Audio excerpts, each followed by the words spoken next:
Bonjour, salut à tous. Donc toujours en direct du circuit crevette Pénus japonicus. Donc aujourd'hui, on va voir un peu comment on différencie un mâle d'une femelle.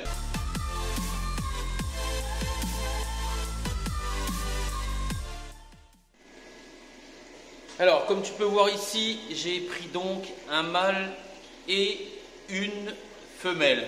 Alors, extérieurement, on va peiner effectivement à les reconnaître. Alors, c'est pas systématique, mais un truc qui marche dans, allez, on va dire, c'est complètement arbitraire ce que je dis, hein, mais à mon expérience, on va dire que dans 80% des cas, la femelle est plus, on va dire, plus grosse que le mâle, je vais le dire tout simplement.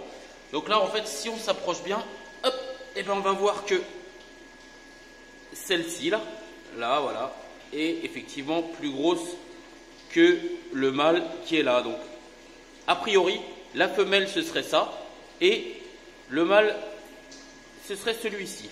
Alors, c'est pas systématique, hein, je dis bien, c'est pas les grosses femelles et les petits mâles. Hein. Non, c'est pas toujours le cas, mais on va dire dans 75-80% des cas, c'est ça. Alors, on va faire une petite expertise physique. Tous ceux qui disent ouais la couleur etc, moi je dis non. Il n'y a rien aujourd'hui qui m'a démontré que les mâles ils avaient telle couleur, les femelles ils avaient telle couleur. Ici j'ai mes crevettes. Alors là je vais prendre la plus petite de tout à l'heure. Alors il y a une méthode pour prendre les crevettes, pour les saisir on va dire. Alors déjà bon on essaye de les caresser, voilà. Alors on est dans une eau un petit peu chaude, on est à 20 degrés. Donc là, voilà. Surtout pas les brusquer. Voilà. Alors, pour certains qui ont peut-être des scooters, des motos, vous allez attraper ça comme une poignée de moto. Regardez, comme ça. Hop. Vous allez mettre, voilà, vous voyez comme je saisis. Regardez. Elle est bien compliquée. Et le pouce au niveau de la tête. Et là, je vais retourner la crevette comme ça. Regardez. Hop. Et voilà. Et là, on voit. Alors, regardez bien. Ouh, ça bouge. Voilà. Alors, je ne sais pas si on voit bien ici. Regardez, là, il y a un orifice ici.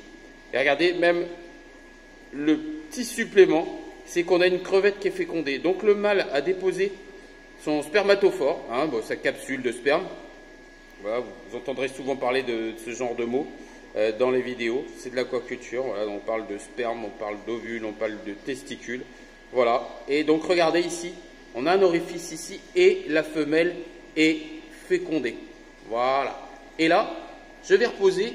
Et regardez ici. Là, c'est là que se situe la petite différence. Alors déjà ici, on voit, il n'y a pas d'orifice ici. Là, au bout de mon doigt. Mais par contre, regardez. Ici, il y a le petit zigouigou ici. Alors c'est pas tout à fait on va dire le pénis du mâle.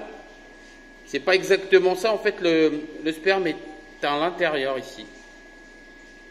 Voilà. Et en fait, quand il l'expulse le mâle, eh ben en fait, il a besoin d'un, on va dire, un petit peu d'aide pour pouvoir donc placer son spermatophore dans la cavité abdominale de la femelle, grâce à ce petit pinceau ici qui va incliner et donc qui va lui servir à féconder la femelle.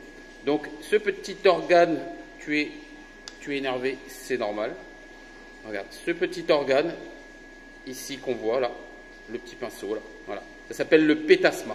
Voilà. Alors je vais rejeter nos petites crevettes parce que c'est quand même important le bien-être animal. Voilà. Elles sont toujours restées hors de l'eau, mis à part les 30 ou 40 secondes. Voilà. Donc, au revoir. On se repose. On suit la femelle. Ah, elle est sur une autre crevette. Voilà, donc elle s'ébroue un petit peu. Voilà, ça a l'air de bien aller en tout cas. Alors, je vais vous montrer. Regardez ce qu'on a là, c'est magnifique. On a une mue de crevettes. Alors, une mue de crevettes.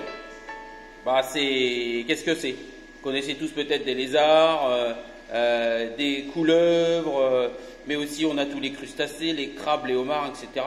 On n'a pas forcément chez les crustacés l'occasion de tomber souvent sur des mus. Ceux qui ont déjà vu des mus de serpents savent de quoi je veux parler. Alors la crevette pour grandir, regardez, elle a besoin en fait de changer un petit peu de changer de peau. Voilà, et en fait, regardez ce qui reste, la croissance. S'il n'y a pas de mue, il n'y a pas de croissance, hein. Et je dirais même, on verra ça un petit peu plus loin, une bonne fréquence de mue est caractéristique d'un élevage en bonne santé. Alors regardez, voilà. Donc on voit les pattes, on voit la queue, mais la crevette, eh ben, elle n'est plus à l'intérieur. Voilà. Et on estime qu'il faut, quand la crevette elle mue, eh ben, il lui faut aller 3, 4 à 5 heures pour se solidifier. Et ensuite, elle peut remanger et puis elle est bien, quoi. Voilà. Bien content de vous avoir fait découvrir un petit peu le monde de la crevette. Donc voilà, ça y est, ça sort un petit peu à droite à gauche. Paf. On voit, désolé pour les reflets. Voilà. Je suis bien content de vous avoir fait découvrir un petit peu le côté backstage de la crevette. Donc voilà, merci à tous d'avoir suivi cette petite vidéo sur le sexe des crevettes. J'espère que vous serez un petit peu plus éclairés sur la question. Je vous remercie d'avoir suivi et je vous dis à bientôt pour une prochaine vidéo.